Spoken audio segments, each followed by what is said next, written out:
Okay, it's time. My final video before I have to go back to school. Yay? I tell you what you need to know. Who am I? I'm Adam Timmo. The Dark Knight Returns. Parts 1 and 2. So, just so you know, recently I went to London. I made a video about it. Point is, when I was there, I was looking for The Dark Knight Returns boat movies, and you'll never guess what happened. I didn't find them.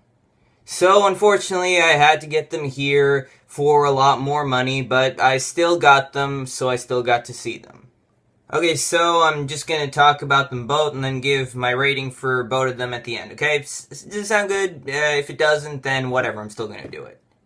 So, first of all, Part 1. Part 1 is amazing. I mean, it has a lot of interesting story arcs in there, where it goes in terms of script. The animation is amazing. The voice acting, especially by Peter Weller as Bruce Wayne / Batman, is on point perfectly.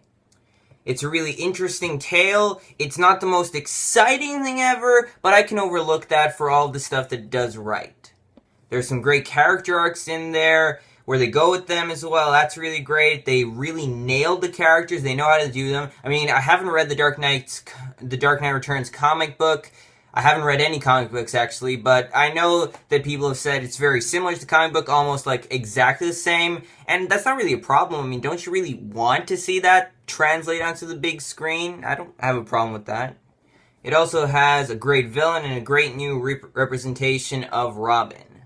And the action scenes are really well done, especially the final one. The final one is absolutely amazing. So yeah, overall, this movie is great, and I'll give my rating for it in a second. But first, let me talk about Part 2. And, apparently, this is better than the first part. That's mainly because it's also more entertaining. But as well as that, it goes darker. Like, it has proper amounts of blood in there. Don't know how it got a PG-13, because this is some bloody stuff. If this stuff was actually live action, it would be a full-on R. Basically the same positives as Part 1, you know, great characters, great story arcs, great voice acting, great animation, great action scenes. It does its job. It also brings in the Joker this time, voiced by Michael Emerson, who was in Lost. I didn't see Lost, so I'm not sure what he's like there. But he does a really good job as the Joker. I mean, he's not Mark Hamill, but he does a good job. Particularly because this is a very dark representation of the Joker, like properly dark. And while he's not in the entire movie, what he does in there is very effective.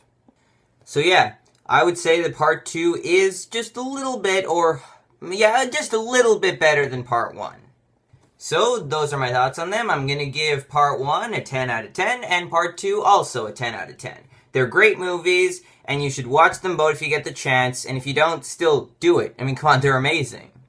I mean, I did notice a lot of similarities with Batman v Superman, which makes sense because Zack Snyder said that's his favorite comic book of all time, so I can understand that, but this is kind of a better representation of it, and they're both much better than anything in Batman v Superman. So, with that being said, that's it for the summer. Wow, that was weird. It's a pretty long amount of time, huh? I don't know how I was able to still do it, but I did it, so yay!